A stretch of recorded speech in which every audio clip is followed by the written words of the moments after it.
Hello there everyone, welcome back to the channel. It's Amiibo here, and today we're doing another Nintendo Switch 2 unboxing. This time I'm checking out the import release of Tamagotchi Plaza on the Nintendo Switch 2. We have the Switch 2 edition specifically here. You might notice this is, it's in English. Yes, this is an English copy of this game I imported from Southeast Asia through Play Asia.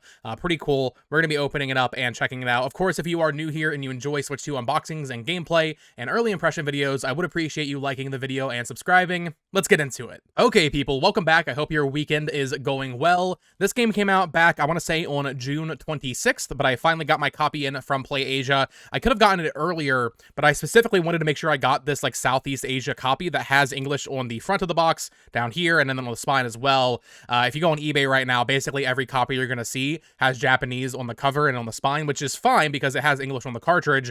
But if I'm going to import a game, I prefer if it's in English and it'll line up well with my other games on my shelf. So decided to wait a little bit longer and get this copy here. Now, this is not a game I would typically be that interested in, I'm not going to lie. However, it kind of blew up in Japan. I think it actually outsold Death Stranding week 1 sales in Japan the week it released. And it's kind of just been like a secret little hype game for a lot of people. Certainly more in that like cozy gamer space, I imagine. But I was watching another video and it seems like it kind of has like a almost like a Wii Play vibe in terms of the mini games you're playing. So I'm definitely interested. I don't have much nostalgia for like Tamagotchis or anything. I always wanted one when I was a kid. I always wanted a little virtual pet, but I never got one. But yeah, this is one of a few Nintendo Switch 2 games that's actually on the cartridge as well. From what I know anyway, I don't think there's a download required. It's actually on here. There's no game keycard nonsense down here. So even though it's a game I can't imagine a lot of, like, I don't know, core gamers are that interested in, it is cool that it is a proper physical release that has the data on the cartridge. So here we have the fronts of the box here. Tamagotchi Plaza, Nintendo Switch 2 edition. You have all your characters here. I recognize this one. I don't recognize the other ones. And you might notice down here, it says Bandai Namco, of course, and it says, if you have Tamagotchi Plaza for Nintendo Switch, please purchase the Switch 2 Edition upgrade pack on the eShop. So yeah, this game does also have a physical for Switch 1 in Japan and in Asian territories, but, you know, I got this one. If you buy it digitally on the eShop for Switch 1, though, you can just pay for an upgrade pack that way if you decide to. So that's the front of the box here. Not too bad. It is also worth noting no like rating here. That's just standard for these Asian releases. So I actually kind of like it. It makes it look a little bit cleaner. Now we still have this banner down here about the upgrade pack.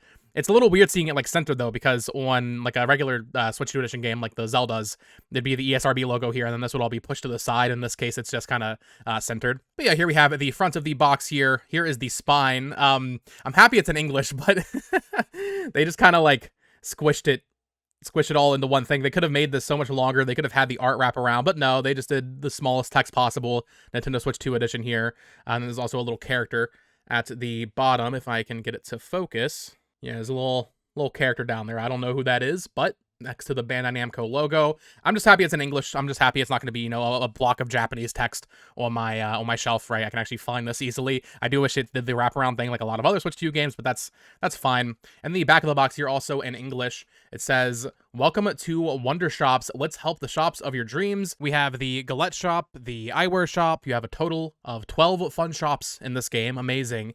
Nintendo Switch 2 edition supports mouse controls. Play 3 new stores with mouse controls. That's actually interesting. So I wonder, they're saying 3 new stores with the mouse controls on this game. Are those exclusive to the Switch 2 version? That's actually kind of crazy, because that seems like a pretty significant amount of content to be exclusive to this. But I mean, if it uses mouse controls, that kind of makes sense. Grow your shops to meet more Tamagotchi. The shops will grow as your reputation improves. Orders may become more and more difficult. More than 100 Tamagotchi, I guess, to bring to your little Tamagotchi Plaza, in this case, can also be linked with the toy Tamagotchis. So this is kind of cool. I don't have a Tamagotchi to test it out with, but it says, please check the official website for information on compatible models and the contents of the linkage gameplay. So yeah, I mean, you can actually link this game to a real Tamagotchi and send some data. I'm not sure exactly what that would do. Maybe they would learn something from their experience in the game. I'm not too sure how that would work, but it is neat if you're a big Tamagotchi fan. Like, okay, now there's like, you have all your collection of physical Tamagotchi toys, and now there's like a game you can kind of link them with. That's kind of neat.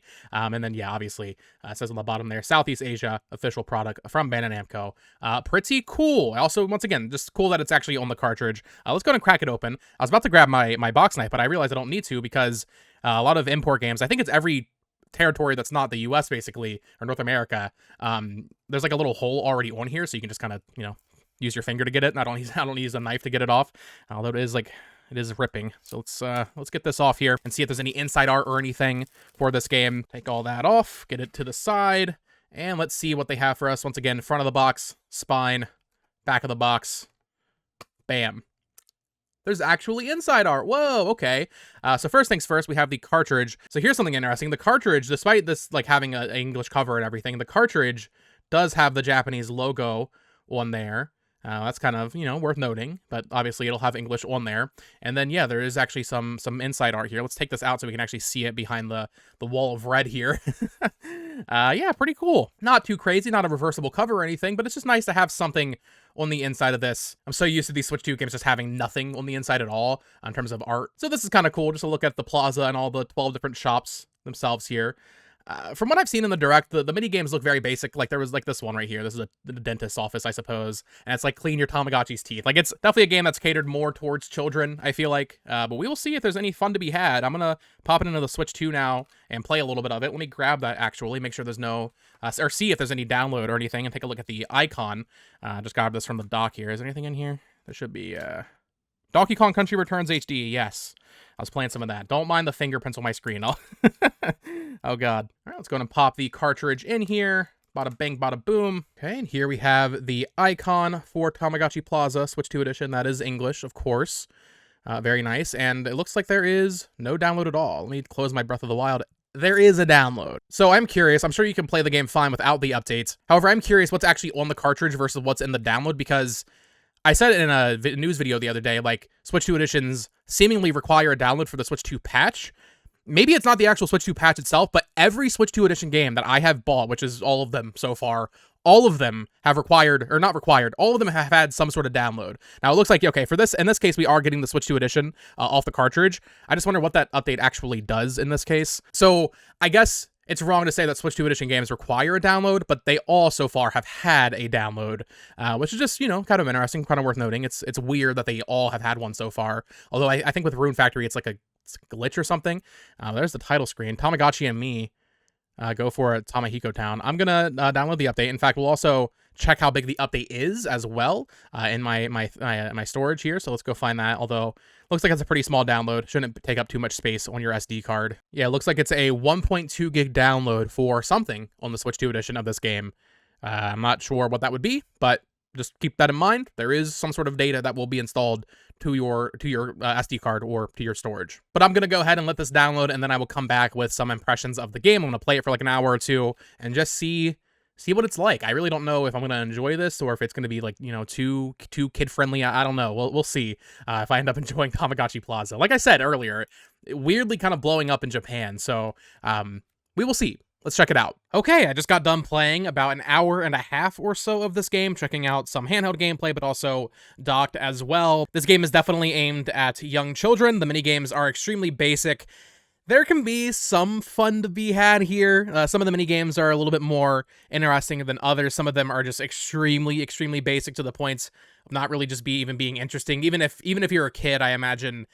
I mean, it's cool that they're there, I guess. There's more variety, but also ultimately, they all kind of feel the same functionally. They're the same. So let's say you're doing the dentist one where you have to clean the Tamagotchi's teeth. You just have like a menu at the bottom where you click on your different utensils, we'll say, or whatever else to clean the teeth, and then you hold A and you like wipe off the teeth or brush the teeth, whatever. Or there's one where you like run a little bike shop and you have to clean up a bike, spray paint it, put a different kind of set of handlebars on there, and the gameplay is the same there, where it's just like a little drop down menu and you put it there. Same thing with like the cooking, where it's once again just drop down menu. You select the ingredients. You can use the left stick to mix up the ingredients, that kind of thing. So there's all these mini games in this, but most of them are functionally the exact same. So that gets really old really quickly. Even in like the hour and a half I played it, just like okay, I was like, okay, I've seen basically everything this game has to offer. There are a couple that are a little bit more unique. I like this one. Once again, they're all very basic gameplay wise, but there was one where it's like a little rap battle, but obviously it's Tamagotchi, so it's going to be like the most wholesome positive rap battle of all time. And that's like a little rhythm game where you press the buttons in tune with the music, or really just when they pop up on screen. And that's kind of charming. That's pretty fun. I also like this one where you go to like a gym and you're helping the Tamagotchi Tamagotchis get ripped. And at first I failed the minigame because you have to press the L and R buttons at like the right cadence. But after you do the minigame, it shows a before and after. And I thought this was really funny because obviously they're Tamagotchis. You're not gonna like really notice a difference. But for the one I failed, they didn't change at all, which I thought was really funny. But then I did it again and I, got 3 stars on it or whatever. And it was this Tamagotchi that wanted to have like model legs. I guess you want to be a model or whatever. And if you zoom in, you can like very faintly see a difference, but not really. So I don't know, like there is some cute stuff in this game. Certainly had some laughs playing it while, talking to friends and streaming it to them. But overall, the game is very shallow. I like the hub that you run around in, gives me Nintendo Land vibes for sure. And the game runs well, I will say. Like the mini games or whatever, but running around the hub, I mean, it's clearly running at like 60 FPS. It actually looks kind of nice. It made me want like maybe like a 3D platformer or something in this world. I think that could be kind of neat. And then there are some Switch 2 exclusive mini games. Now, in the time that I played, I only got to experience one of them, but it was actually really unique. If you've played Takamaru's Ninja Castle on Wii U on Nintendo Land, it's kind of like that, where it uses the Switch 2 Joy-Con and like the mouse sensor, but you don't put it on the table. You actually hold it with the sensor facing up, and then where the sensor is, you flick your finger over that to make the ninja stars hit the targets. Very Wii Play, very Nintendo Land. It didn't work too well at first. It kind of took a little bit to realize how exactly to do it. At first, I was using like my full hand to swipe, like I would have on Nintendo Land. I guess really you want to be doing your full hand there either. But point is, at first I was having some trouble with it, you might see. But then I realized, okay, you just want to put your finger basically over the sensor and then nothing else, and just flick that part. And yeah, you just kind of aim it with gyro. You flick the ninja stars. Very basic mini game, but a unique use of the Switch 2's Joy-Con that we haven't seen yet from anything else, really. And I imagine Nintendo will end up using this in some way like that. I didn't really consider it, just using the Joy-Con facing up with the sensor facing up so you can put your finger on it. Yeah, we'll see Nintendo use that in some sort of mini game compilation in the future, I imagine. So that one's cool. There are 2 more Mouse-Con mini games, I believe. I did not have access to those. I'm not sure how you unlock them. There is this whole little plot of there's this king and then there's the Tamagotchi Festival. That's cool. You do get some money for doing all the mini games, so there is some progression here, but overall, it's a very basic game. I saw the reviews of it. It's funny seeing like how well it's doing in Japan versus the critical reception in America. Now, granted, these are, usually grown men reviewing a game like this, but like IGN or Nintendo Life gave it a 3. I want to say it has like a really bad score on Metacritic. I feel like it's all about expectations. I went into this expecting a game for actual children, and while even by that metric, I think it could still do more in terms of like explaining what each thing on the menu does when you're doing each mini game. Like, it's fine. It's a perfectly competent game. It probably shouldn't be like 40 or 50 bucks because once again, a lot of the mini games feel extremely similar, and even then, like, even if they didn't feel similar, they get old pretty quickly because you're just doing the same things over and over, fulfilling each Tamagotchi that comes into the shop, doing their requests. But if you're a huge Tamagotchi fan, maybe you have some of the physical Tamagotchis and you want to link it up, I don't know. I think pick it up on a sale. You could have fun with it. But you just have to know what you're getting into. And that is a kid's game with pretty basic gameplay. Just kind of, neat to see a 3D world of Tamagotchi in a video game state. I'm not too familiar with this as a video game series. I'm not sure if there really are any other Tamagotchi games, but for what it is, I think it's fine. I just think it should be cheaper, But that is going to do it for this unboxing and first impressions video for Tamagotchi Plaza. Let me know your thoughts on the game in the comments down below. Have you played it? Are you planning on checking it out? Maybe you're going to import it. If you do decide to buy the physical copy through Play Asia, I will have a affiliate link down below if you want to buy specifically the English copy that I had in this video. If you don't want the Japanese on the front, I'll link that down below if you want to support the channel and buy it that way and get, once again, an English copy with English on the spine for your shelf. But that is going to do it for today's video. Thank you so much for watching, and until next time, folks, peace.